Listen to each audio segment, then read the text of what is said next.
Hey, Eric. How's it going, John? It's going well. How are you tonight? You able to breathe in your house? Yesterday was looking good, and then today got actually worse It's as the terrible day here. went on. Yeah, we started the morning in for the first time it was just very unhealthy. Now it's Instead of back to lethal. hazardous. Yeah, now it's back to yeah. Now it's back to just don't go outside. Did you remember what the reading was? It was like 300 and something. I saw 352 earlier today. So Look right this instant. I do not know if it's. I'm going to relay some information from random Twitter thing that I read, which is whatever the units are that those things are in. It's like parts per something, whatever, of particles that you breathe in. Right. Divided by 22 is the number of equivalent cigarettes that you're smoking if you're if you're outside. Goodness. Basically being out in the air here is the equivalent of smoking basically a pack of cigarettes a day. The air quality is currently 336, according to my... Yeah, it's... 336, whatever that number, whatever the unit is. It is. So for future context and people not in Oregon, we have the smoke from all the fires, and there's not a lot of wind going on, nor has there been rain. And so it's just kind of all sitting here. and it is... it is unpleasant. You don't go out without an actual mask, and ideally not just one of the cloth things. Those are not particularly helpful. So yeah. And as a result of the continued horrible air quality, I did not go hike Mount St. Helens this past Saturday with my boy. Oh, wah. Talk about that. That's a decade string in the making, or more than a decade, was it? Yeah, this would have been year 12. And you might still get to go. To be fair, we got turned back due to weather on the mountain twice. So we got part way up and were turned back because of I see. Bad weather in terms of rain. Right. Over the years. So 10 summits out of 12, 9 summits out of 11 attempts. And this year we didn't even bother driving up. But I was talking to a couple of my buddies, and November 1st, you can, the permits are free. So we're hoping is the wrong word, but if the weather cooperates and it's not too snowy at, early November, we're thinking maybe we'll try an early November summit. So that's the current plan. All right. That would be fun. Got another month and a half though, so we'll see. Wow. Yeah, I think so. I must have that wrong. Oh, gracious. It's only a month and a half to November. Okay, then. Yeah.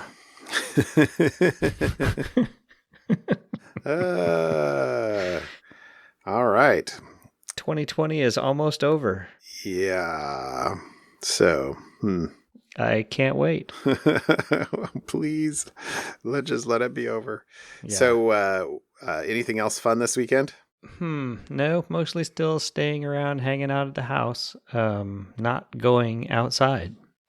Even so, I mentioned before that we're having a deck put in and some work done in our backyard. They even didn't come. I mean, the owner emailed me and said, "Hey, just so you know, we're not going to come over. The air quality is really hazardous, and I don't want to put my employees." I'm like, dude, totally 100% understandable. Behind you, and finishing my deck 3 days, 4 days, 5 days later than initially planned. That's fine with me. He's a nice guy. So anyways. Right. Yeah. They showed up today for half a day. And then this morning, and then as the air quality got worse in the late afternoon, or in the as the afternoon started to wear on, they had left it. They left a little early this. Were they this wearing afternoon. masks? Yes. Good. They had the shot mask with the two things out the side. I'm holding my hand up to my face. You know, the little, Those are even better than the N95s that I've got. Yeah. Nice. Yeah, they had those on. Those have replaceable cartridges. Well, assuming that I'm interpreting your hand next to your face. My hand gestures properly. Circles out the side of the mask. Yeah. Yeah, I spent a couple hours outside on one of the days this weekend just to like, oh my gosh, get out of the house and do something. Because I mean, there's just so many things that need to get done, and just sitting inside the house all day to stay out of the weather is a thing, but not a thing that I want to do.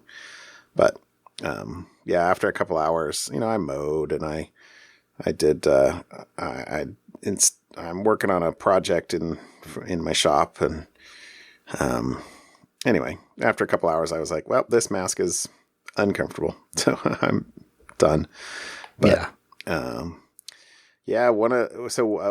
talking though of the terrible air quality, we were talking with a buddy of ours earlier, because one of the things I did this past weekend was I went to change the filter for my furnace in the house, and thankfully I had a spare, because I've heard that they can be hard to come by at the moment. I was so glad I had, because it needed to be changed. And anyway, but then we were talking to a friend earlier who was like, his house smelled a little smoky. And I'm like, I smell nothing inside here. It's really nice. And he said that he had tested his air quality with, or what was it? So his daughter had used a box fan with a MERV 13 fan in front of it, and it just took so much smoke out. And he had tested with his filter and didn't have anything. It was like, yeah, my air's nice and clean. And then realized that he had like a 8 or something like that for his filter. Something that doesn't block smoke. And it doesn't block smoke. Smoke just, smoke particles just go right through it. And so I didn't even know what the one that I installed was, but it turns out it's a 16. And it's big and not one of the little ones you have to replace every couple months. So I'm like, well, that's probably why I don't smell any smoke inside the house. And awesome. I'm really glad, especially since I have 2 people in the house that have asthma and pretty bad allergies. And they're already having a hard enough time if they go outside at all. I can't imagine if we didn't have good filtering inside the house. So that's nice. I don't have allergies, or haven't normally, but the smoke has been so bad. My eyes get itchy and watery, which I've never had that happen before. So go buy yourself one of the good filters. Yeah. Turn your vent on to just what is it? Fan, I guess. Yeah. Yeah, we need to after the deck, that's probably the next thing. Our HVAC system is very old and very leaky. Not well, I'm very happy with the guy that did mine. So if you want a recommendation, I will let you know. I don't remember their name, but I'm sure they put a sticker on the furnace. That's right. That's right. But yeah, I was really happy with the guys I had come and do that. So anyway, the other thing I was going to mention I did this weekend was we went over to some friend's house and had dinner. Which was the first time we've done that in a very long time. But it was a family that we know. One of their sons is same class. Used to be in the same class as my younger boy, and they play D&D online. That's been one of their primary sources of entertainment this summer. Has been D&D. Right. Which has been awesome. But the dad was somebody that I had helped install a colony of bees earlier in the spring. And so I went, I took my extractor over and he got a few frames of honey, which was awesome. And so we extracted it and I brought over some of my honey that I had collected. And so we got to taste both of them side by side. And that was really cool. And taste test? Yeah, they're both delicious. Honey is delicious, but his was super much lighter than mine. You've had my honey the last couple of years, and it's been dark every year, darker than like store-bought honey, and I think it's super tasty. His was very tasty too. Tasted almost like citrusy, like there was a little bit of citrus flavor. But they're closer into town. I suspect that they're getting a lot of, the bees there are getting a lot of, like ornamentals, I guess. I don't know. I don't know how to tell what any particular thing is, but it's one of the things that is very cool about honey is how different it is depending on what the flowers come from. So if you ever have a chance to do like a honey tasting, and you should. The bee club that I was a member of, I think I might have mentioned this last year. They didn't do it this year because COVID, but in September last year they did one of the monthly meetings was bring a sample of your honey, and they had a whole table laid out with, 40 different varieties of honey and bunches of boxes of toothpicks. And you could just, taste test all sorts of different, it was very cool. It was very cool. And where they knew what the primary source of the flower or the nectar was, they had cards on it. So, there was some that was pretty well known, but anyway, that's fun. So that was the nice thing to do. That was still mostly an inside thing this weekend. Keep us out of the smoke, but it was very awesome. Yeah, it can't be gone soon enough. The smoke was supposed to rain not your honey. Supposed to rain yesterday, and it did not. All right. Well, hey, how about some follow up? Looks like you put something in follow up. Yeah, so I put a password one in follow up. This initially caught my eye because of my dislike of passwords, and frankly, it was a little bit of a clickbait headline. It's GitHub's move away from passwords, a sign of things to come. And I thought, ooh, what's that? And then reading through it, really all it is GitHub starting in November, I think, you will not be able to check source code out of GitHub repos using your username and password. You'll need to use an SSH key or a token of some sort, a personal token or an OAuth token. Those will be the only ways that you will be able to check code out from GitHub. So it does not affect your ability to check or to log into the github.com website with your username and password in 2FA or whatever.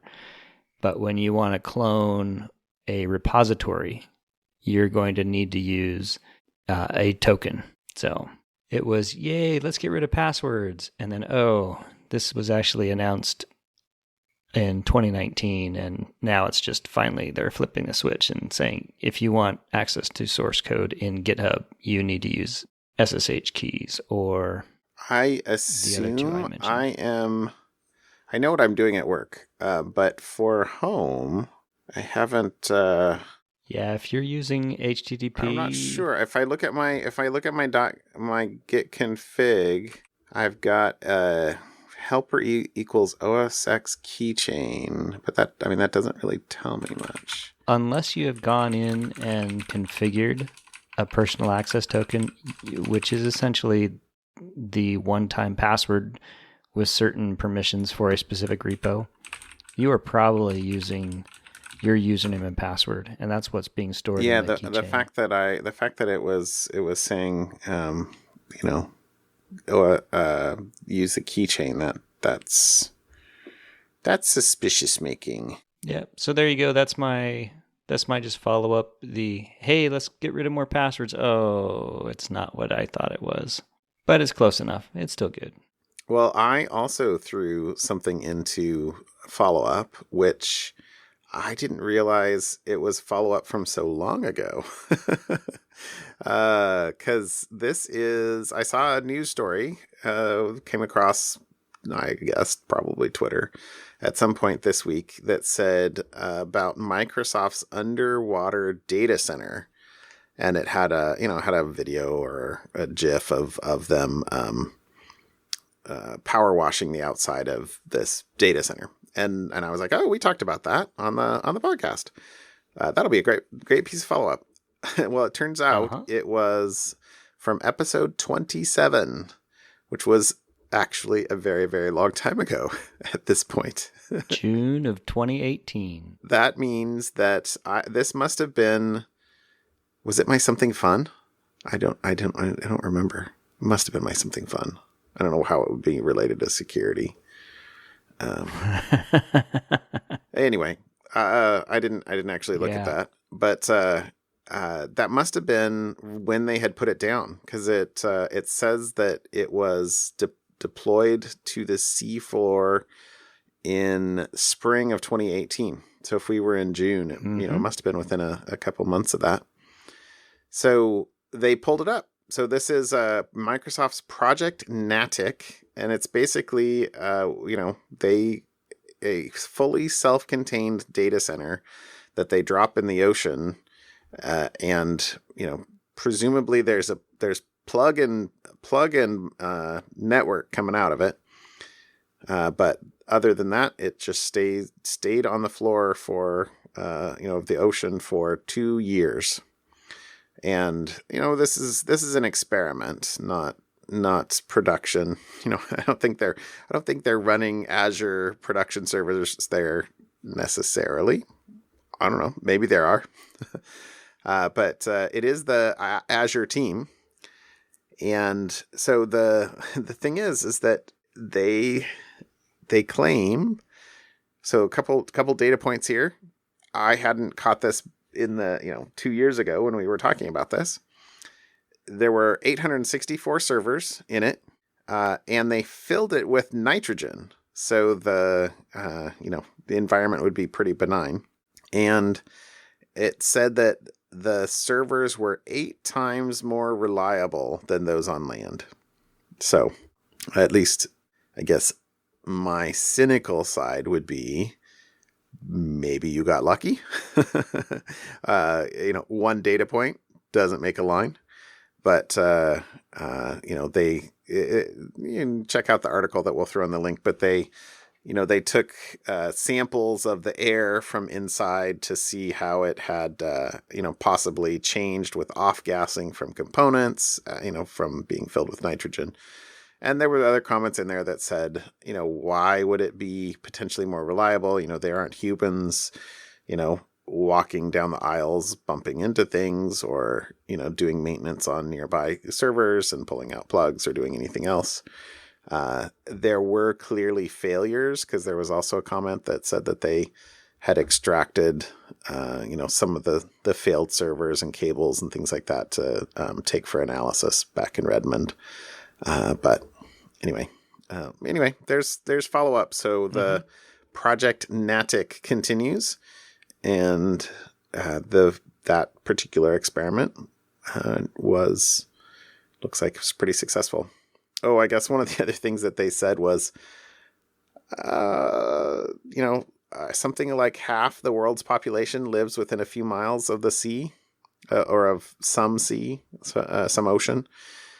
And so, if they can sort of drop these in place nearby population centers without causing, large infrastructure costs, that would be pretty appealing. They also had a comment about, let's see, what was it? Customers who need to deploy and operate tactical and critical data centers anywhere in the world. Who are they talking about? I have no idea. Anyway. Facebook. It's kind of cool. So there you go. That was my piece of follow up. Check it out. There's a nice picture of them power washing off this big, huge submarine looking thing, torpedo shape that sat on the ground off the Orkney Islands. Got barnacled up. Northern Isles. Yeah. quite a bit. So anyway, that's cool. Cool. So how about topics? What'd you bring me tonight? Continuing with my we're going into election season theme, I suppose. This one caught my eye, and really what you need to do is go read the whole article, because this was a good one.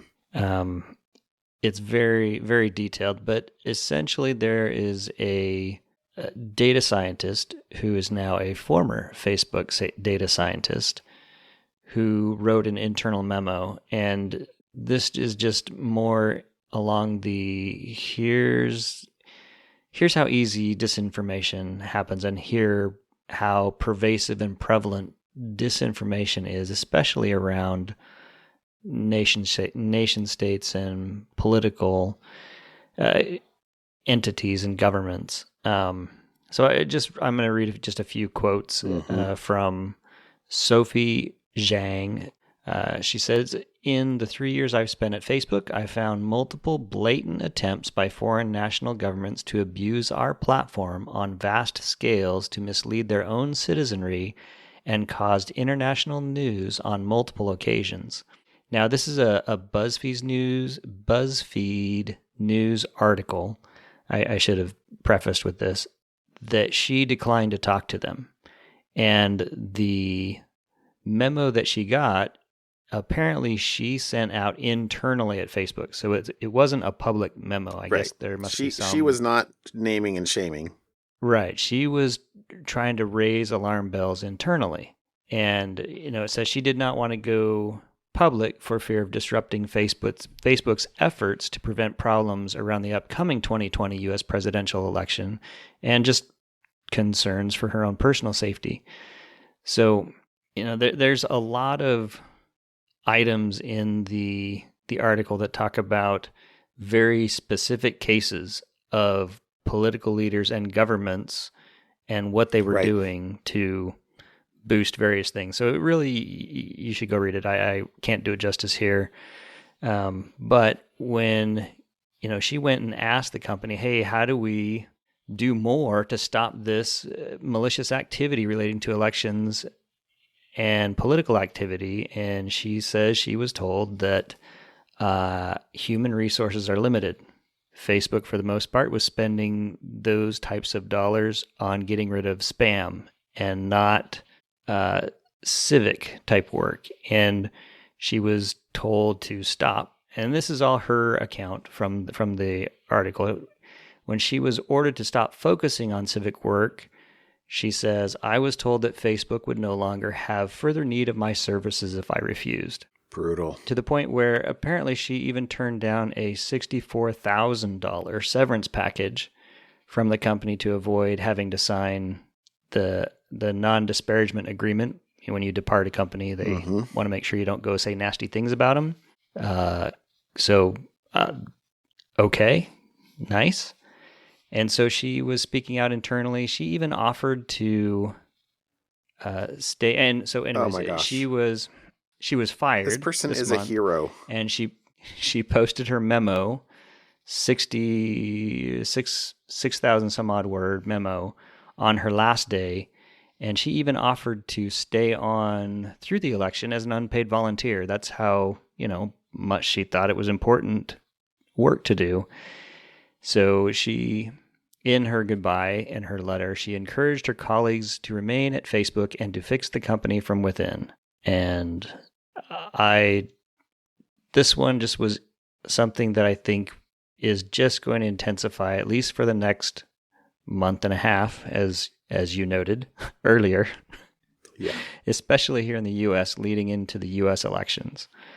So before you retweet or repost or like some random article, maybe pause, take a double take, make sure it's not a bot or not something that's trying to manipulate you based on your predilections, we'll say. So, anyways. Yeah. I did read this article. It's a travesty. I mean, the fact that, she said in there that she sort of alone on, at times her own, sort of spare time, would work to try to solve some of the civic issues. This person clearly went above and beyond and took, personally, which it would be hard not to, some of the ramifications for decisions. And she did have some examples in there of things where she for a particular country, just didn't focus or decided, that there was nothing she could do for that. And, there were ramifications. And, it's hard to look back, hindsight's 2020 and then realize, if I saw that, if I had decided to pursue it, maybe I could have helped, or, things that happened. Right. Anyway, it is a very good article. It was a pretty long article. It was a very good article. All right. What I did this week was, this is actually a bug that was fixed in the August Patch Tuesday, but now the explanation disclosure has been released. And the realization is that, this bug that was, severe is catastrophic. So it's called ZeroLogon, and it's basically it was classified in the Patch Tuesday notes as an elevation of privilege in NetLogon, which is how you authenticate to a domain controller. But the actual ramifications of it are that you can impersonate the identity of any computer on a network. You can disable security features in the authentication process, and you can change a computer's password on the on Active Directory. And you do this essentially by exploiting a weak encryption protocol of that's used by NetLogon. So, and it's basically, if you're on the network, if you're on an unpatched network, you have free reign to Active Directory with no, ouch. You don't have to get admin credentials. You can, right. Get privilege escalation and run. So there's a image in the article that we'll link here that has a, pretty nice summary of it, but basically the net, haha, sorry, the net lock. Oh wait, essentially you put a bunch of zeros in the protocol, in fields of the handshake protocol to do the exchange, and you have to repeat it until until it succeeds. But I read a little bit more about this on a different article, which I don't have in front of me and which I don't really remember. But essentially you repeat an attack with a challenge, basically. I think the deal is that the challenge, if I'm so sorry if I'm probably getting this wrong, but there's a challenge as part of the request, and you can basically fill the challenge with zeros, and then you repeat that until the server randomly gets the same all zero challenge, and it says the average number of attempts is 256. So basically, there's not many zeros in the challenge, presumably. So, and once you do that, then you can basically reset the password, set an empty password. So, because if the challenge is all zeros, then the rest of it is easier to control. So it can't be used from outside the network, but if you're on the network, you game over. Completely game over. Right. So, in fact, that was a quote from the article. When this condition is met, it's literally game over for the attacked company. So, I mean, the thing is that finding creds to do an escalation of privilege is one of the main things that, malware trying to move laterally on a network it needs to do. So something like this that is basically a get out of jail free card for, once something's on the internal network.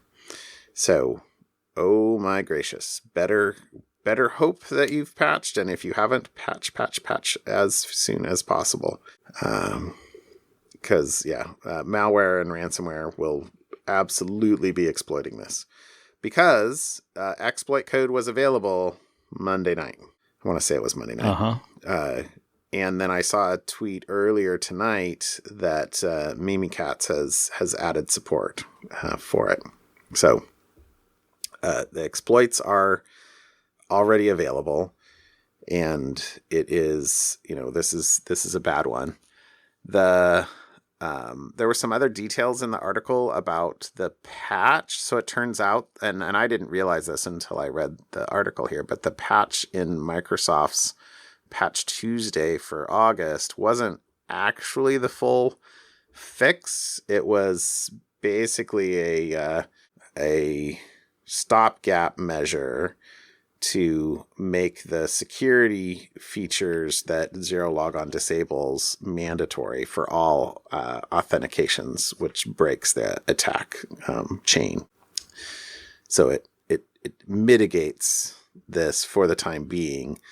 But there was a comment in here that when the more complete patch, which is scheduled for February of 2021, rolls out, which they want to push a real patch, a real fix to the algorithm, just in case attackers find a way around the mitigation. But when they do, there's a quote that says, unfortunately, Microsoft anticipates that this later patch will end up breaking authentication on some devices. So this particular thing didn't say what that would be, but it will be fixed, and it will likely have a greater impact. So more to come on that. I bet there will be follow-up in another couple months. So... And it would not surprise me to see this being used as, lateral movement if people haven't patched. And that was only last Patch Tuesday, so people haven't patched. I guarantee it. So patch folks if you have any control, and if you if you're not in control of the domain controllers, but maybe who's in your IT department, if they are unaware of this, maybe forward them the article, help them out. So anyway, that was the one I couldn't not do that one this week. There were a couple other things that happened this week, but I couldn't not do that one. That seemed like the biggest thing I saw. So. Well, you want to hear my something fun? I need something fun. There's not enough fun stuff going on at the moment. Well, sadly, it's probably not fun. Oh, come on. You're not back to that, are you? Eric's something funs or not? I love movies, right? I think I've mentioned before, I used to, past tense, love going to the movie theater. I love the atmosphere and the big screen and the surround sound, and I enjoyed going to the movies as one of my pastimes. And I have not gone to the movies since February, and I've been missing it. And one of the movies that I have pause right there. Yeah. Pause right there. You have a truck. I do have a truck. Take the family to the drive-in in Cornelius. Sit in the back of the truck. Get popcorn. It's awesome. We've done it twice. It is awesome. That actually is on my to-do list. Okay. All right.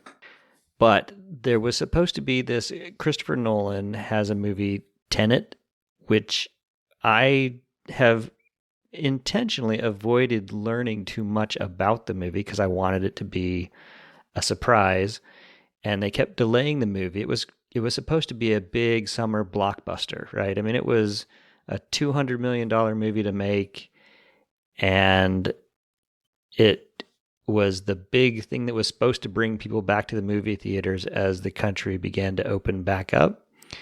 And in 2 weekends, it's made $30 million, Oh, which is, not even close. It probably globally, it's projected to make 300 million globally by the time its end is, its run is over through the theaters, which I don't know if that even covers the 200 million it took to make, plus all the publicity and marketing and all the other expenses that they do. So I haven't seen any publicity and marketing, so I probably have a very narrow view. So the fun part, I guess I will say. So the fun part of what we have been doing at home, I mean, it's not the movie theater experience, but I have a big TV and a reasonably decent sound system, and so we paid the extra money to Disney Plus to watch Mulan, and we sat around as a family and watched that. I enjoyed it very much, and it's big open scenery, very much. If you like, I hesitate to compare it to these movies, but the Crouching Tiger, Hidden Dragon, or Hero is one of my favorites. Hero is another great one. It kind of had that feel to it, right? It was the big. Anyways, I personally, I know there's random controversy around Mulan as a movie. I enjoyed it very much. I appreciated how they changed the story to, from the animated version to the live action version. And then we also got Bill and Ted Face the Music. So that was supposed to be in the theaters and went straight to video, which probably wasn't that bad a deal for it. But I enjoyed that. That was actually quite funny. I thought it was fun. I want to see that. I have not seen that yet, but I want to see that. It's entertaining. I made my kids watch the first one at least before we watched it. So we rewatched the first one, and Bill and Ted are not genre of movie that my wife and kids apparently appreciate. But my wife did sit with me as we watched Face the Music, and several times throughout the movie, she said, "Why am I still watching this?" But we watched it. It was fun.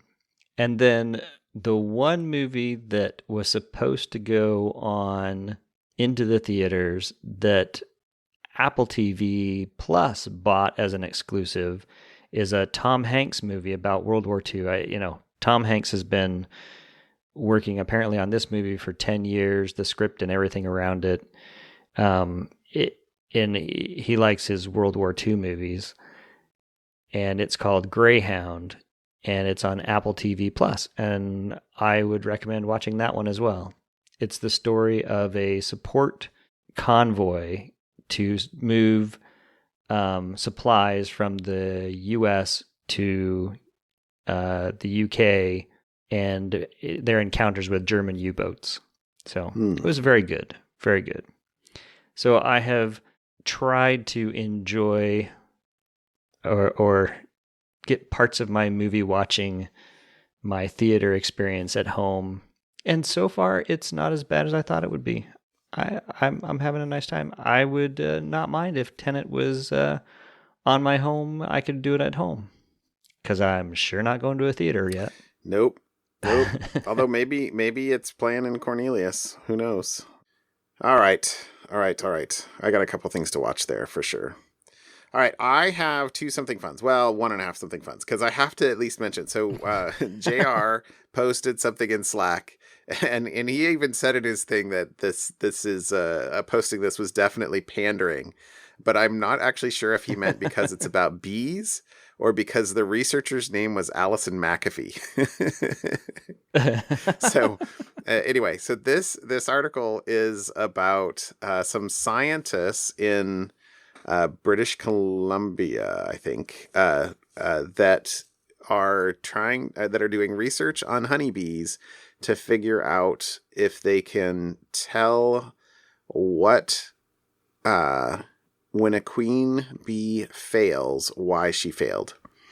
And so they have confirmed identifiable biomarkers is what they call for heat shock, along with 2 protein markers for cold shock, and then 2 associated with sublethal levels of pesticides. So basically, if they can devise a test for these, then when you lose a queen, instead of, or when a queen is failing, instead of just pinching her and throwing her away, you can take her, potentially at least, send her to a lab, and they could say, she was, had too high level of pesticides, or had too cold or too hot, or, those sorts of things. Because then you can presumably, maybe if you ran a big apiary, you wouldn't do this for every queen, but maybe you'd do it for a few.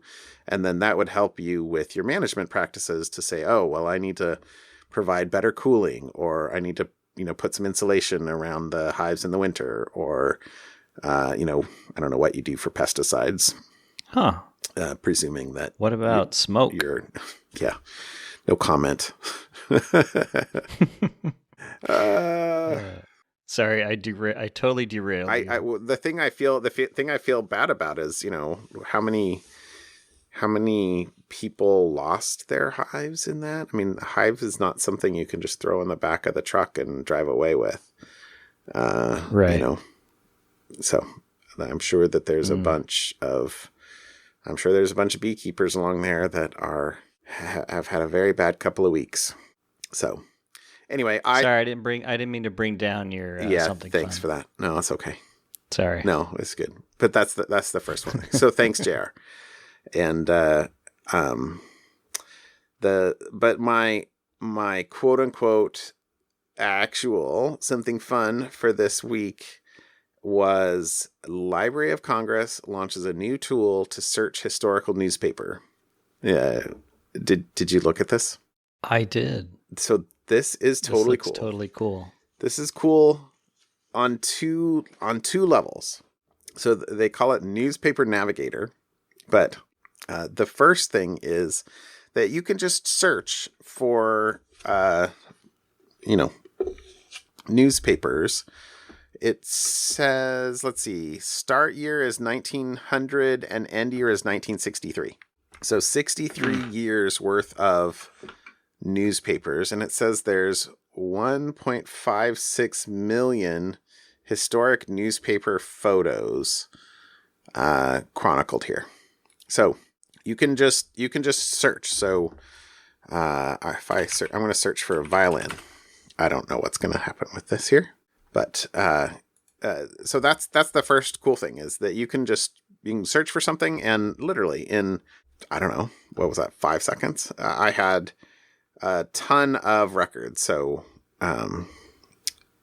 coming back from oldest to newest. So the oldest one I'm here is from January 18th, 1900, about Professor O.W. Olds, the celebrated violinist, giving a concert at the Opera House. So that's totally awesome. You can search for all sorts of stuff. But then the second cool thing about this is a machine learning thing, because you can train an AI navigator as this in this, so that basically you can add photos that you want it to match sort of positively, and then